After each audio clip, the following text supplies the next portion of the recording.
எல்லோருக்கும் வணக்கம். தேரோடும் வீதியெல்லாம் கோவில் கொண்ட திருவேதி அம்மனுடைய வரலாற்றை இந்த பதிவில் காணலாம்.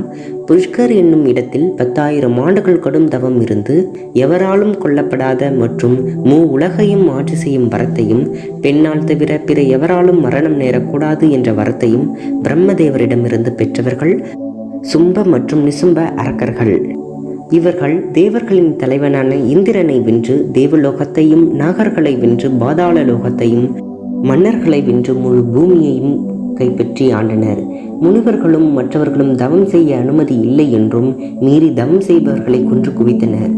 சும்ப நிசும்பர்களின் உதவியாளர்களான சண்டன் முண்டன் என்னும் அசுர ஒற்றர்கள் தேவியின் அழகை வர்ணித்து, அதாவது பார்வதி தேவியின் அழகை குறித்து சும்ப நிசும்பர்களிடம் எடுத்து கூறினர்.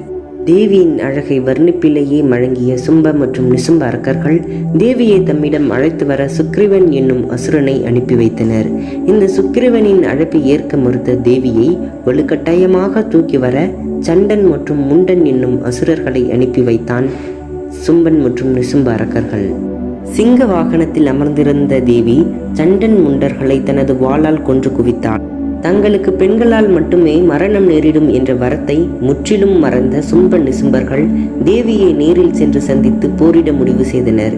துர்க்கைக்கும் சும்ப நிசும்பர்களுக்கும் இடையே நடந்த போரில் தேவி முதலில் நிசும்பனை வதைத்தாள். பின்னர் கொடூரமாக எதிர்த்து வந்த சும்பனையும் தேவி தனது திருசூலத்தால் கொன்றாள்.